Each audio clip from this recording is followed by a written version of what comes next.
Hi guys, and welcome back to my channel. If it's your first time watching, hi, my name is Maureen, and on this channel I make videos on travel, lifestyle and parenting.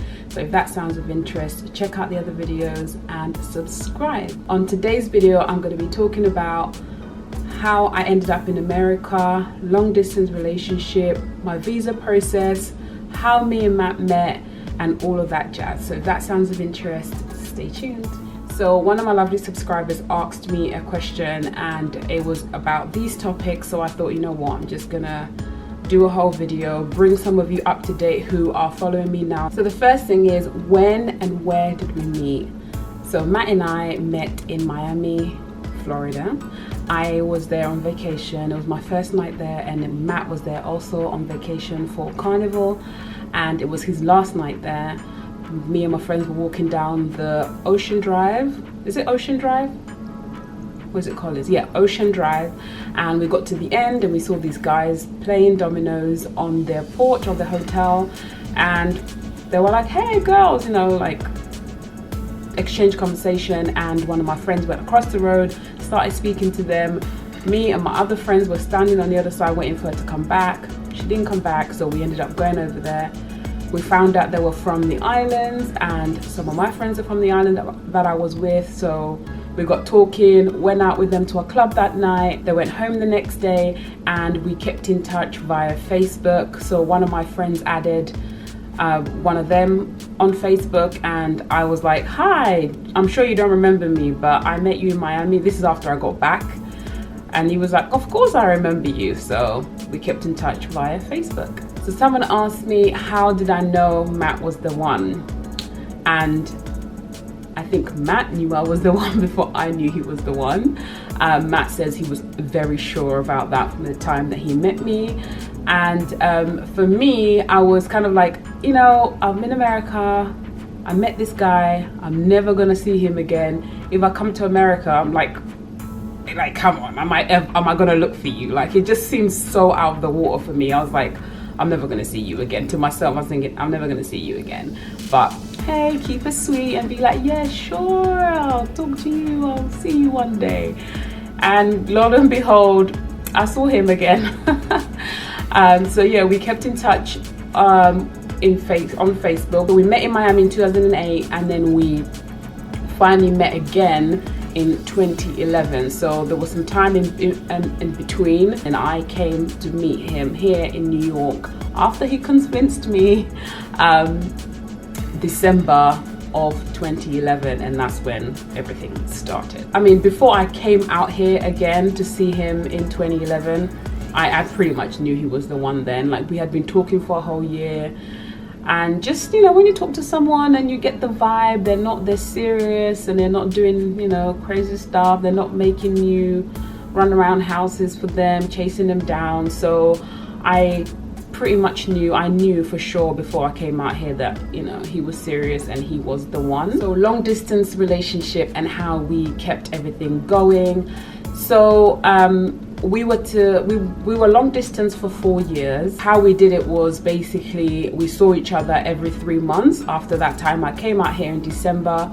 Matt came to London for the first time in March. That was his first trip.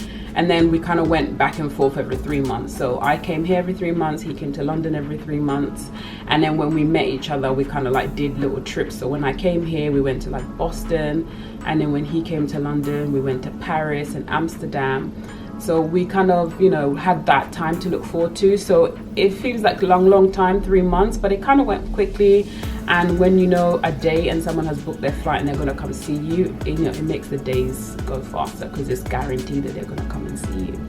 My advice for long distance relationship, if you're in one, I would say is don't listen to people's negative comments, because Lord, people love to talk when it's long distance. Like, oh, are you sure he's not cheating on you? Are you sure he's real? Are you sure what he's telling you is not a lie? How do you know? Like, I feel people question a long distance relationship so much.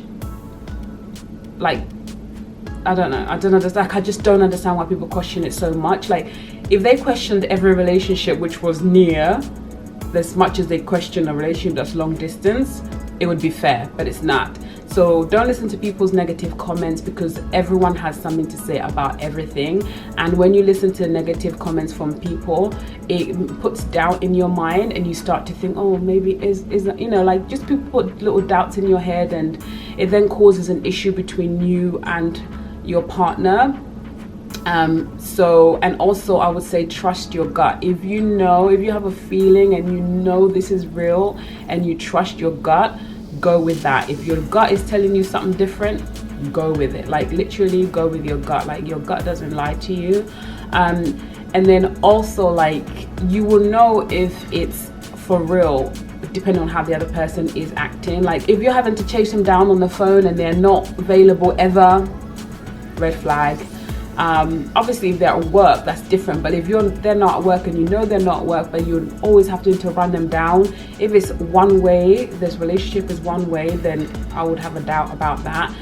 I never had any of those issues with Matt. Like, me and him were 100. Like, we was on it all the time, we talked all the time, we texted all the time, and like, I trusted him. You have to have trust within each other, because honestly, I mean, this is in any relationship, but more so on a long distance relationship, because you guys are apart. Your trust has to be above the regular. You have to be super transparent about what you're doing, like how you're moving, so it doesn't put doubt in the other person's mind. So trust has to be super it is super important. And I also think transparency is very important. You both have to be on the same page and want the same thing. If you don't want the same thing, it's just not gonna work, because, like, you have to want the same thing. You have to want the same end goal. You have to have the same goals for your future in order for it to work when you're on long distance. I mean, in any relationship anyway, but we're talking about long distance here, so you do need to be on the same page. Like, once me and Matt became more serious, and it was kind of talking about who's going to move, how is that going to happen, where we're going to live, etc. I mean, Matt already knew I was not going to leave my life in the UK and come live in little America or big America if I wasn't his wife, point blank period. Like, I just wasn't. I wasn't willing to live my life in London to come over here to just be his girlfriend. No. I had to come over here. I was only going to come over here if I was his wife. That's the kind of commitment and dedication I needed. And luckily Matt was on board. It wasn't an ultimatum. It was just what my requirement was. If he wasn't down, I would have been fine. But for me to make such a big move in my life and leave my family behind in the UK, I had to be his wife. That's it. So after we decided who was going to move and who was going to move over here, we had two choices of the visa options. So we had a fiancé visa or a spouse visa. So you have the fiancé visa, which basically means you get engaged, you move over to America, and you have 3 months to get married, and then you can stay while you wait for your visa, for your green card or lawful permanent residence, as they call it now, to process. So then you'd be together. The other option is a spouse visa, which is a CR1 or CR2, and that basically means you get married. You can get married anywhere. We got married here, and then you basically are apart within that time, and then you file for the petitioner would file for you as the applicant to come over, and then you would come over here, and then you'd already be a lawful permanent resident for 2 years. You can work straight away, where with the fiancé visa you don't get to work while you're waiting for your visa to come. At least that's how it was when we applied 5-6 years ago. So we went for the option of the spouse visa. We got married, and then when I went back to London, we filed for the visa, and then I was able to continue working at my jobs, because I had two. I continued working for my jobs while we was waiting for the visa process to happen. And the visa process took a year. Yes. Nothing apart from, like, you know, like J1 visas or J2 visas, which are like the ones that like a company applies for you to come over here and work. all the other type of spouse visa, sibling visas, anything like that, it takes a year plus. So you have to be aware of that because it's a long time, it's a long process.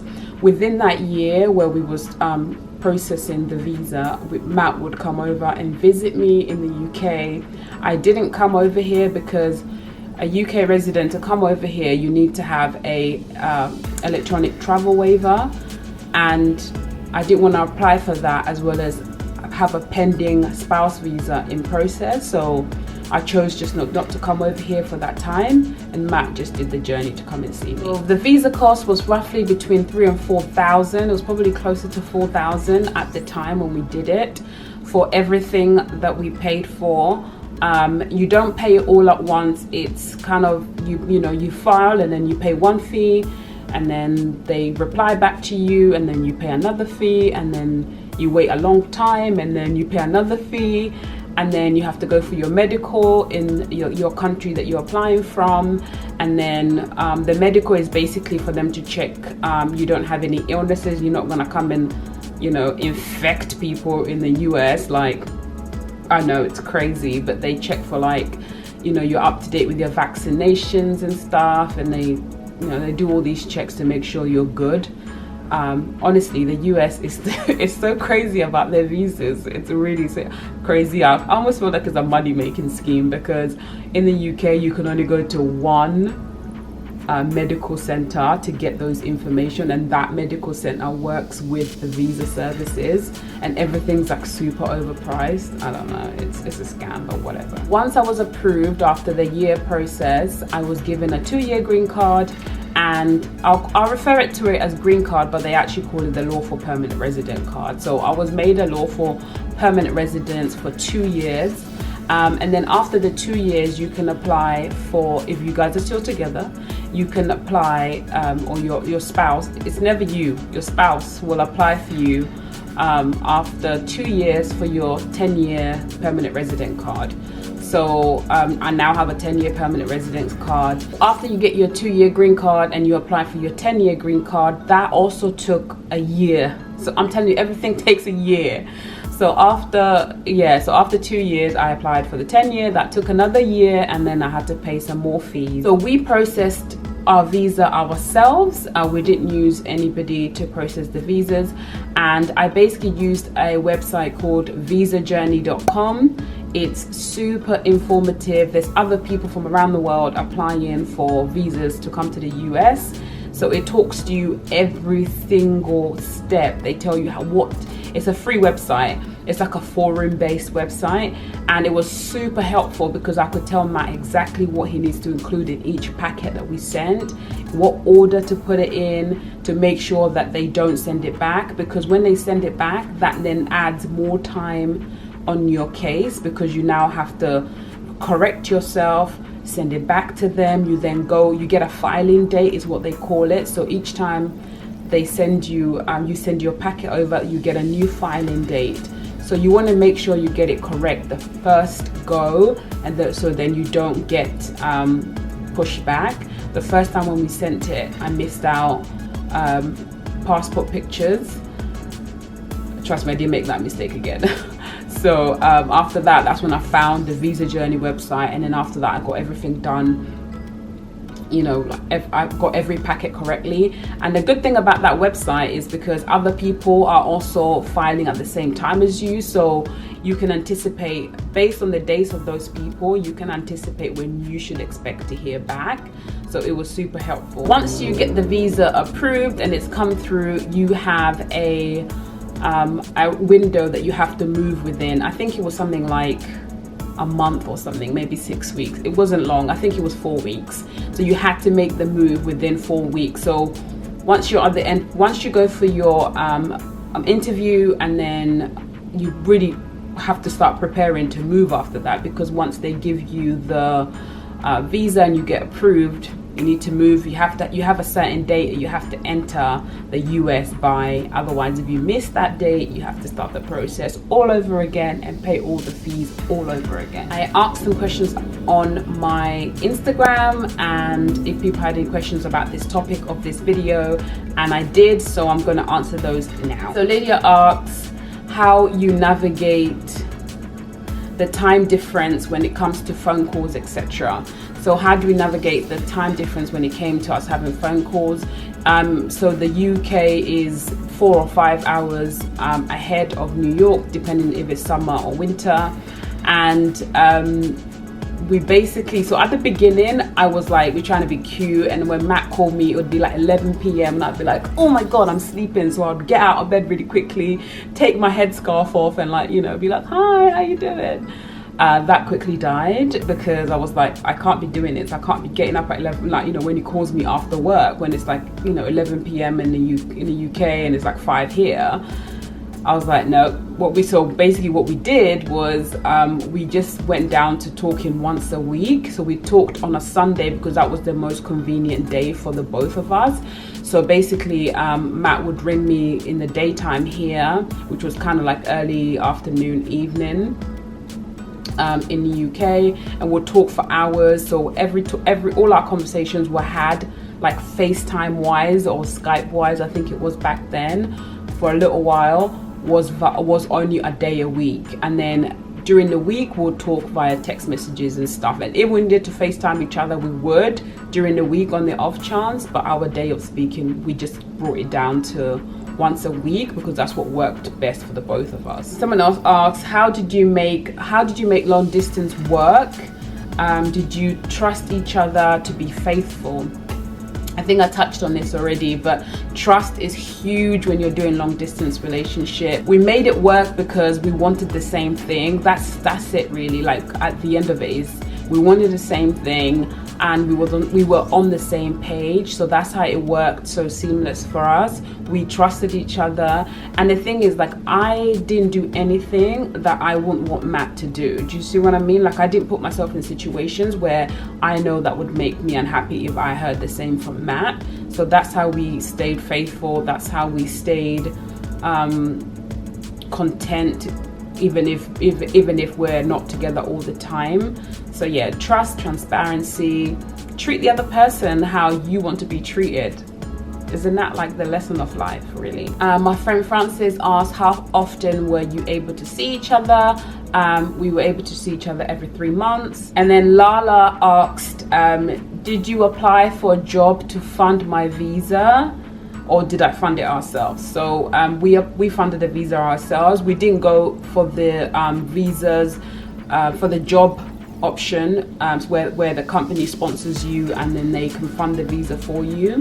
So we self-funded our visa ourselves, but I know there are companies in the US who employ people from other parts of the world, and then they will fund your visa to come to the States, and that's a really good way, especially in like marketing or tech companies and stuff like that. I know they definitely fund people a lot to come over here and work, and then they will fund your visa and pay for it for you. So we have come down to the end of the video. I hope you guys enjoyed it. I hope I answered and touched on questions which gives you more of an insight about my journey moving to America, my green card process, how me and Matt met, the visa cost. I hope this video was informative. Please give it a big thumbs up, share it with someone. So until next time, bye.